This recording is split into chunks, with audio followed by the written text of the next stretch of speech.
Настоящий эксперт по выслеживанию, преследованию и нападению на крупных копытных, которые порой могут превосходить охотника в весе. Развитые рефлексы и невероятная скорость позволяют бросить вызов самым опасным целям. Но куда страшнее может стать встреча с конкурентами. Однако ни численность, ни грубая сила не способны обратить большую кошку в бегство, и она готова дать отпор любому противнику. Привет, друзья! Вы на канале Время с пользой, и герой сегодняшнего выпуска – Пума.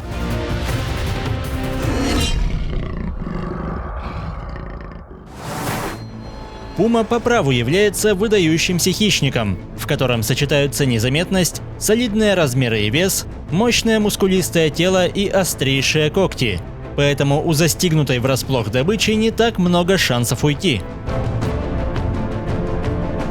Олени, кабаны, ламы и другие копытные – первостепенные цели, но объектом внимания не всегда становится типичное животное. Несмотря на впечатляющие размеры, пума может охотиться не только на копытных. Зрение и слух подсказывают направление к цели. Скрытность и неслышная поступь помогают не раскрыть свое присутствие, а скорости и ловкости хватает, чтобы застать врасплох таких прытких созданий, как зайцы, суслики или белки. За юркими зверьками большая кошка может последовать даже на дерево, но солидный вес делает путешествие на верхушку опасным занятием, что дает жертве шанс уйти от преследования. Конечно, мастерство охоты напрямую зависит от здоровья, возраста и опыта хищника, а также от сезона. Глубокий снег замедляет перемещение и скрывает мелкую добычу, заметно сужая рацион, что вынуждает хищника атаковать почти все, что движется, и далеко не всегда успешно. Молодая пума вряд ли имеет представление, как справиться с бобром, но голод толкает ее в холодную воду. Однако усмирить грызуна в его стихии не так просто. Кошка инстинктивно пытается прокусить шею, но толстая кожа и подвижность противника мешают ей осуществить план. К тому же бобр далеко не беззащитный. В отчаянной ситуации он готов постоять за себя. Невероятно острые зубы и мощные челюсти делают строителя плотин опасным соперником, хотя кошка не собирается отступать от задуманного. Шея бобра слишком толстая и короткая, поэтому даже удачная атака не гарантирует успех операции. И стоит лишь слегка ослабить хватку, как грызун спешно скрывается в воде, и у пумы нет ни малейшего желания в очередной раз мочить шкуру. Как и все кошачьи, пума ведет скрытный одиночный образ жизни, и такие опасные соседи, как волки, не могут застать ее врасплох, чему способствуют превосходно развитые органы чувств, позволяющие заранее узнать о присутствии врага. Тем не менее, если речь заходит о трофее, пума может заявить свои права на добытую с трудом тушу. Волки застигнуты врасплох, и даже вдвоем они предпочитают отступить. Пума превосходит соперника в силе, но находясь в большинстве, волки нападают даже на медведей. Поэтому, несмотря на свирепого защитника, хищники готовят новый план.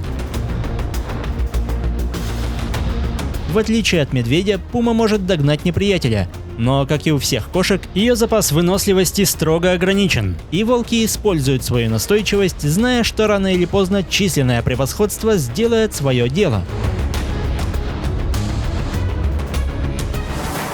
Если же волк находится в опасной близости от детенышей, в ход могут пойти самые действенные меры атаки, поэтому серый хищник спешно спасает свою шкуру, поджав хвост. Еще одним извечным соперником пумы является гризли.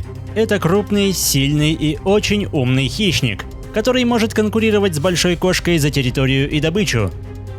Но в естественных условиях оба зверя стараются избегать друг друга, ведь столкновение может обернуться серьезными травмами для обоих. Однако бывают ситуации, когда драки не миновать, и чаще виной тому подрастающие детеныши, которые находятся под надежной защитой матери, и горе тому, кто встанет у нее на пути. На стороне медведя грубая сила и масса, против которой мало действенных приемов. Но пума превосходит гиганта в ловкости и скорости. Она может избежать тяжелых ударов и совершать стремительные атаки острыми когтями, чего хватает, чтобы не только шокировать противника, но и со временем обратить его в бегство. Медведю здесь не за что бороться, поэтому даже если он чувствует свое превосходство, лучшим выбором становится отступление, как минимум, чтобы сэкономить энергию, здоровье и силы для предстоящей спячки. Даже летом настойчивости и бесстрашия матери хватает, чтобы прогнать в разы превосходящего в массе хищника.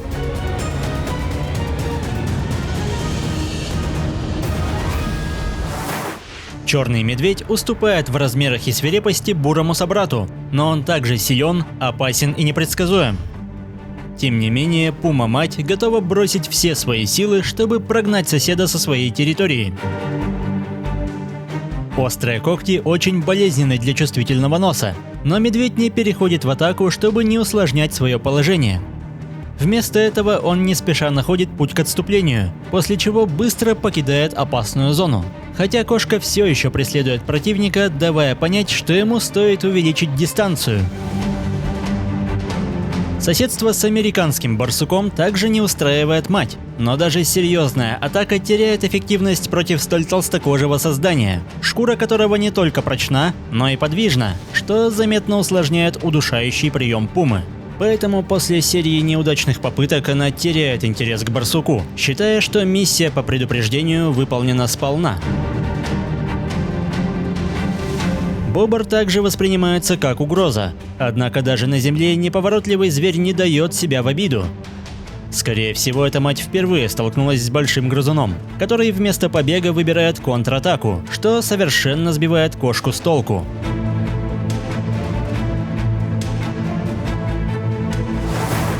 Наконец, серьезным врагом пумы может стать другая пума. Схватка двух матерей – редкое явление, но когда на кону более богатая потенциальной добычей владение, битва может принять нешуточный характер. В ход идут самые болезненные приемы, ведь проигравшей придется искать новое место для себя и своих детей. Столь крупное животное нуждается в больших владениях, но на сегодняшний день из-за уничтожения окружающей среды ареал пумы уменьшается. Тем не менее, невзирая на внимание со стороны охотников, конкуренцию с другими хищниками и исчезновение кормовой базы, в большинстве регионов численность популяции больших кошек остается стабильной, и пока эти великие охотники вне опасности. Если выпуск вам понравился, поддержите его лайком, комментируйте, подписывайтесь и проводите время с пользой. До скорого!